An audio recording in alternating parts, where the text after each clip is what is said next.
నేనే రా సొసైటీని, నీ బిహేవియర్, లైఫ్, థింకింగ్ మొత్తం మోస్ట్లీ అన్ని నేనే కంట్రోల్ చేస్తా. కళలను చంపేయడంలో గిన్నిస్ రికార్డ్ నాదే, ఎవరి దగ్గర కూడా రాడు. నువ్వు 100లో ఒక్కొని ఉంటే ఓకే, నువ్వు 100లో ఒక్కొని ఉంటే నాకు problem. I hate originality.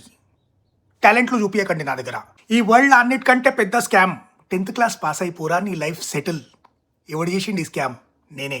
I have 1 million opinions and 0 solutions. ఏం పిక్కుంటావు పిక్కో. అవును, నేను ఫుల్ పార్షాలిటీ చూపిస్తా. నేను నా నేచరే అంతా. నీ దగ్గర పైసలు ఉన్నాయనుకో నువ్వు ఆటోమేటిక్ మంచోనివి. నీ దగ్గర పైసలు కొంచెం అటు ఇటు ఉన్నాయనుకో నేను లెక్క కూడా చేయను. నువ్వు మీ ఇంట్లో మీ అమ్మ తప్పితే అందరూ అంతే కదా, నన్ను అంటావు ఏంది? నా స్పెషాలిటీ ఏం తెలుసా? రూల్స్ అంటే నేనంటే రూల్స్. ఎన్ని ఉన్నాయి తెలియదు, ఏడ రాసి ఉన్నాయి అది కూడా తెలియదు. కానీ నువ్వు బ్రేక్ చేస్తే మాత్రం నిన్ను వదలా. నువ్వు మస్తు అంటావు, నేను కేర్ చేయ నీ గురించి. ఒక్క సబ్జెక్ట్ అయితే ఫెయిల్గా, ఒక 2 years జాబ్ లేట్ కానీ, లేకపోతే 1 or 2 years పెళ్లి లేట్ కానీ, అప్పుడు చూపిస్తాను ప్రతాపం. నువ్వే ఆలోచించి చెప్పు. నేనేమనుకుంటానో అని ఆలోచించకుండా ఇప్పటిదాకా ఏమైనా డిసిషన్ తీసుకున్నావా నువ్వు? ఏంద్రా చాలా హ్యాపీగా ఉన్నావు పొద్దున. ఇక్కడ్రా నేను కంపేర్ చేస్తా. ఇక్కడ్రా నాది షిఫ్ట్ సిస్టమ్ ఉంటుంది. మార్నింగ్ షిఫ్ట్లోనేమో పైసలే ప్రపంచం కాదురా అని చెప్తా. ఈవినింగ్ షిఫ్ట్లోనేమో బిల్ నీతో కట్టిస్తా. కాస్ట్లీ వస్తువులు నేనే కొనిపిస్తా. ఈఎంఐలు కట్టకపోతే నేనే ఇజ్జత్ ఇస్తా. అరే ఇక్కడ్రా నువ్వు సక్సెస్ఫుల్ ఉన్నావు కదా, నీకు సెల్ఫిష్ అండ్ ట్యాగ్ పెట్టిస్తా. ఇక్కడ్రా నువ్వు